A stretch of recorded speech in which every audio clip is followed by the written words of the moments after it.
All India time. નમસ્કાર દર્શક મિત્રો, 3 દિવસ અગાઉ છોટાઉદેપુરની એક શાળામાં અભ્યાસ કરતા બાળકોને ફૂડ પોઈઝનિંગ થયું હતું। એની મુલાકાત આમ આદમી પાર્ટીના ધારાસભ્ય ચૈતર વસાવાએ લીધી હતી। પરિસ્થિતિ અંગે માહિતી એમ મળી કે 116 જેટલા બાળકો છોટાઉદેપુરની જનરલ હોસ્પિટલમાં સારવાર લઈ રહ્યા છે। શાળાની અંદરની તકલીફો ઘણી હતી, તે અંગે માહિતી મેળવી બાળકો સાથે વાત પણ કરી હતી। છોટાઉદેપુર જિલ્લાના નસવાડી ખાતે બાળકો અને વાલીઓની રજૂઆત પર ચૈતર વસાવાએ ગામની મુલાકાત પણ લીધી હતી। ગ્રામ પંચાયત ઓફિસની બહાર આદિવાસી કન્યાઓને 2023માં સરસ્વતી સાધના યોજના હેઠળ આપવાની સાયકલ હજી સુધી આપવામાં આવી નથી। આમ આદમી પાર્ટીના દેઢિયાપાડાના ધારાસભ્ય ચૈતર વસાવાએ પહોંચી મીડિયા સમક્ષ પોતાની પ્રતિક્રિયા આપી હતી। રિપોર્ટ નર્મદા જિલ્લા editor in chief Irfan Solanki, Dediapada. Model school Punyavad Chhotaudepur ખાતે આજે મુલાકાત માટે આવ્યા છે। 3 દિવસ અગાઉ અહીંયા અભ્યાસ કરતા બાળકોને ફૂડ પોઈઝન થયું હતું અને 116 જેટલા બાળકો આજે પણ જનરલ હોસ્પિટલ છોટાઉદેપુર ખાતે સારવાર લઈ રહ્યા છે। ત્યારે અમે અહીંયા રસોડાની મુલાકાત લીધી છે। તેઓ ગંભીર જે બાબતો ધ્યાને આવી છે, ત્યાં કોઈ ફાયર સેફટી પણ નથી। જે કેટરર્સનું જેમને ટેન્ડર મંજૂર થયું છે એ મહેસાણાના છે, ત્યાંથી જ શાકભાજી મોકલે છે। એમને પૂછવામાં આવ્યું ત્યારે એમણે કીધું કે 2 દિવસના આત્રે શાકભાજી આવે છે, પણ ખરેખર અહીંના બીજા મિત્રો દ્વારા જાણવા મળ્યું છે કે 10-15 દાડે એકવાર ટેમ્પો આવે છે અને એ જ શાકભાજી અહીંના બાળકોને જમાડવામાં આવે છે, જે સડેલી શાકભાજી હોય છે, જેના કારણે આ બનાવ બન્યો છે।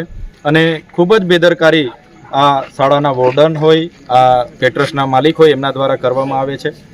બીજી એક ગંભીર બાબત અમારા ધ્યાન પર એ આવી છે કે અહીંની એકલવ્ય મોડલ સ્કૂલ, જ્યાં 12 જેટલા શિક્ષકો, એક વોર્ડન અને એક ક્લાર્કની ભરતી થઈ છે 14 જણની, એ તમામ લોકોને ગુજરાતી બોલતા નથી આવડતું, ગુજરાતી વાંચતા નથી આવડતું કે ગુજરાતી સમજાતું નથી।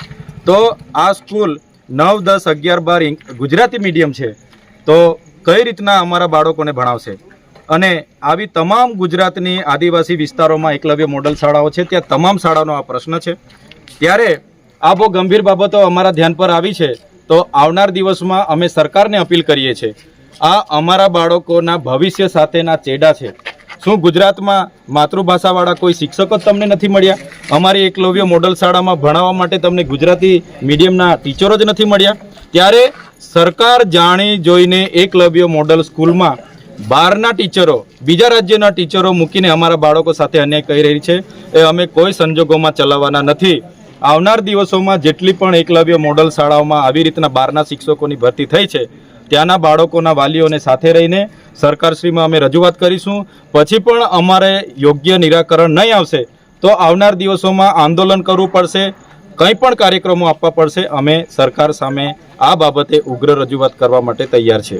આજે છોટાઉદેપુર જિલ્લાની તમે ખાસ મુલાકાત લીધી છે। છોટાઉદેપુર એકલવ્ય મોડલ સ્કૂલ સિવાયના જે વિસ્તારો છે તેની પણ મુલાકાત લીધી છે।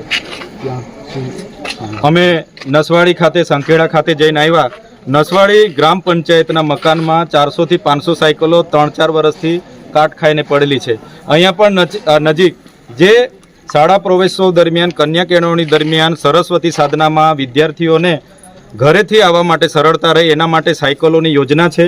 તો આ સરસ્વતી સાધનામાં મળનારી સાયકલો માટે અમારી વિદ્યાર્થીઓને આજે પણ તપ કરી રહી છે, છતાં એ સાયકલો આપવામાં નથી આવતી। ત્યારે અમે સરકારને પૂછવા માગીએ છીએ કે કરોડો રૂપિયાનું બજેટ આવે છે, તમે ભલભલા તાઇફાઓ કરો છો, કન્યા કેળવણીની વાત કરો છો, વિશ્વગુરુ બનવાની વાત કરો છો, આ વિસ્તારોમાં શિક્ષકો નથી, આ વિસ્તારોના ગામડાઓમાં વિદ્યાર્થીઓ ભણવા માગે પણ ઓરડાઓ નથી, આ વિસ્તારમાં નલ સે જલમાં ભ્રષ્ટાચારો છે, આ વિસ્તારમાં રોડોમાં ભ્રષ્ટાચારો છે, આ વિસ્તારમાં પાણી પુરવઠાની હાપેશ્વરની કરોડો રૂપિયાની યોજના બની, એક પણ ગામને પાણી નથી મળ્યું। ત્યારે આ વિસ્તારના સ્થાનિક નેતાઓ, અધિકારીઓ અને એજન્સીઓ દ્વારા બારોબાર આયોજન કરીને કરોડો રૂપિયાનો ભ્રષ્ટાચાર થાય છે, એ રજૂઆતો પણ અમારી સમક્ષ આવી છે। તો આવનાર દિવસોમાં છોટાઉદેપુરની જનતાને સાથે રાખીને અમારે એ ભ્રષ્ટાચાર ઉજાગર કરવા માટે આગળ આવીશું અમે, અને પૂરા પ્રયાસો અમારે રહેશે। તમે પુણ્યવાડ આવ્યા છો અને અહીં બાળકો સાથે ચર્ચા કરી, તો શું ચર્ચા છે અને શું લાગે છે? પુણ્યવાડના એકલવ્ય મોડલના બાળકોએ અમને રજૂઆત કરી છે કે તમામ શિક્ષકો હિન્દી અને ઇંગ્લિશ એટલે બીજા રાજ્યોના આવ્યા છે, એટલે ગુજરાતી એમને સમજ પડતી નથી, વાંચતા આવડતું નથી કે ગુજરાતી કોઈ ભણાવતું નથી। તો એમણે કીધું કે અમને ગુજરાતી મીડિયમના ગુજરાતી શિક્ષકો કાયમી જોઈએ, તો જ અમને સમજ પડશે, નહીં તો અમારો 1 મહિનાથી પણ વધારે સમય થયો, અમને કંઈ સમજ પડતી નથી, અમને કંઈ ભણાવવામાં આવતા નથી. રાહુલ ગાંધીએ લોકસભામાં ગુજરાત જીતવાની વાત કરી છે, તો લોકસભામાં તો ગઠબંધન હતું, હવે શું છે? લોકસભામાં રાષ્ટ્રીય કક્ષાએ ગઠબંધન હતું. હું પોતે પણ ભરૂચના ઉમેદવાર હતા અને આવનાર દિવસોમાં સ્થાનિક સ્વરાજની ચૂંટણી આવવાની છે. અમે સંગઠન નિર્માણનું કામ કરી રહ્યા છે. સ્થાનિક સ્વરાજની ચૂંટણી હોય, વિધાનસભાની ચૂંટણી હોય, જો ઇન્ડિયા ગઠબંધન અંતર્ગત લડવાનું થશે તો લડીશું. અગર ઇન્ડિયા ગઠબંધન નથી થતું તો કોંગ્રેસ અને આમ આદમી પાર્ટી પોતપોતાની રીતે સ્વતંત્ર પણ આવનાર દિવસોમાં લડશે. Okay, thank you. જી ધન્યવાદ. ઉદયપુર જિલ્લાના મુલાકાતે છે ત્યારે વાલીઓની રજૂઆતોને ધ્યાને રાખી નસવાડી ખાતે પણ ગ્રામ પંચાયતના મકાનમાં 400થી 500 કન્યા કેળવણી પ્રવેશો 2023માં આપવાની જે સાયકલો હતી ત્યાં પડેલી છે. હાલમાં આપણે તમે જોઈ શકો છો, આ છોટાઉદેપુર તાલુકાની 800થી પણ વધારે સાયકલો અહીંયા પડેલી છે. ત્યારે સરકારે સરસ્વતી સાધના અંતર્ગત આદિવાસી દીકરીઓને ઘરેથી આવવા જવામાં અગવડતા ના પડે એના માટે સાયકલની યોજના બનાવી છે. સારી વાત છે. પણ છેલ્લા 2 વર્ષથી દીકરીઓને જાણે સરસ્વતી સાધનાની સાયકલ માટે તપ કરવો પડતો હોય એવું અમને લાગી રહ્યું છે.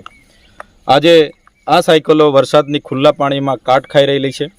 એટલા માટે અમે સરકારને ગંભીરતાથી કહીએ છીએ કે સરકાર આમાં તાત્કાલિક ધોરણે રિપોર્ટ માગે અને જે તે જિલ્લામાં આવી રીતના સાયકલો પડી હોય ત્યાંના આદિજાતિ મદદનીશ કમિશનર, પ્રાયોજના વહીવટદારને તાત્કાલિક ધોરણે સૂચના આપે અને તમામ દીકરીઓને ફરી એકવાર ચેક કરી લે.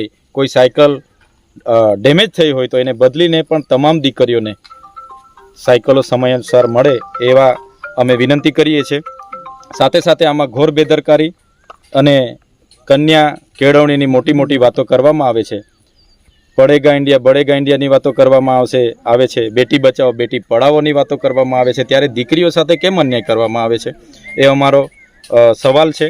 આદિવાસી વિસ્તારોમાં આટલું મોટું બજેટ હોવા છતાં અમારી દીકરીઓ સાથે આવી અન્યાય અધિકારીઓ અને સરકારના નેતાઓ કરશે તો આવનાર દિવસોમાં હું માનું છું એ બાબતની લડતને લઈને અમારે સરકાર સામે ઉતરવું પડશે.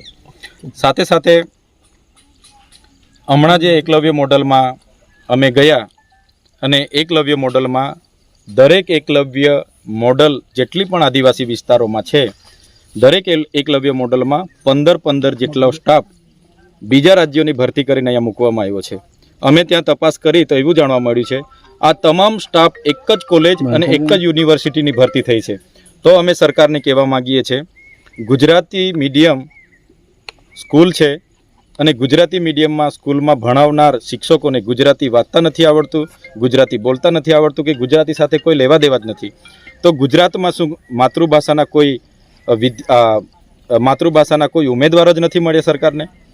આ આદિવાસી વિસ્તારમાં આદિવાસી બાળકો સાથે ઘોર અન્યાય છે. અમને આદિવાસી બાળકોએ કીધું, સાયન્સના એક વિદ્યાર્થી અમને કીધું કે અમને ભણવામાં ખૂબ જ વિસંગતતા અનુભવીએ છીએ, કંઈ જ સમજ નથી પડતું. આ લોકો હિન્દી ઇંગ્લિશ ઝાડ્યા કરે છે અને ગુજરાતી મીડિયમ હોવા છતાં એક પણ શિક્ષક ગુજરાતીના નથી. એટલે એમણે પણ માંગણી કરી છે કે ગુજરાતી શિક્ષકોની ભરતી થાય.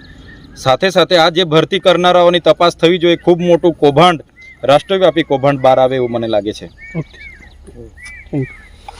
समझ लेने से थोड़ी होता है, पढ़ाई करवाना है उनको. समझ लेने से क्या बात होती है, पढ़ाई करवानी है. बेटा તમને 9મા ધોરણમાં કયા ધોરણમાં છો તમે? 12 સાયન્સમાં ગુજરાતી કોણ ભણાવવા આવે છે? ખાનગી શિક્ષક એટલે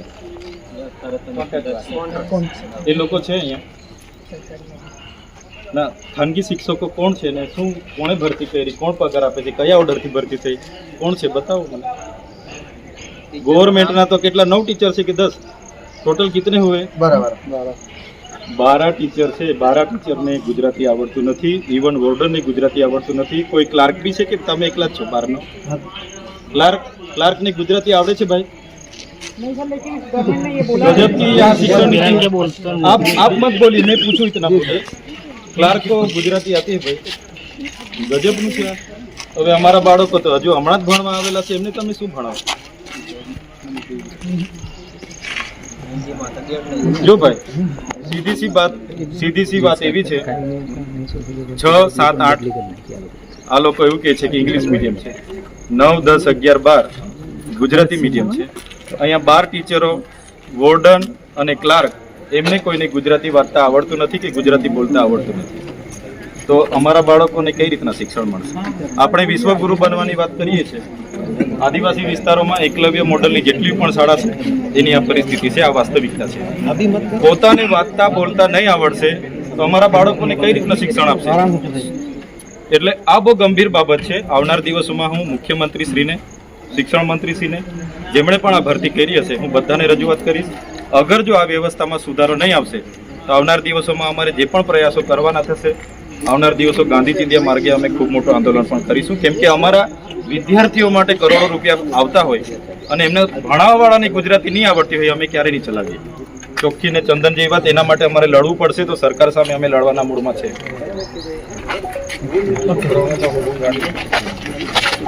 પણ એમને ગુજરાતી નથી આવડતી, એમણે શું ભણાવવાના છે? अभी 15 दिन पहले ज्वाइन किया लेकिन मैं सीख गया हूँ और ये पढ़ आप व्याकरण पढ़ोगे? अभी ये पढ़ सकता हूँ. व्याकरण पढ़ोगे आप? इनमें वंचाई दो वंचाई दो कैसे तो चैलेंज मारा तो वंचाई दो. હા, એ બધું वंचाई दो. સીધી સરળ બાત છે. આ યાર આવું થોડું શિક્ષણ ચાલે. ચાલો બતાવી દો. વોર્ડન હાજર.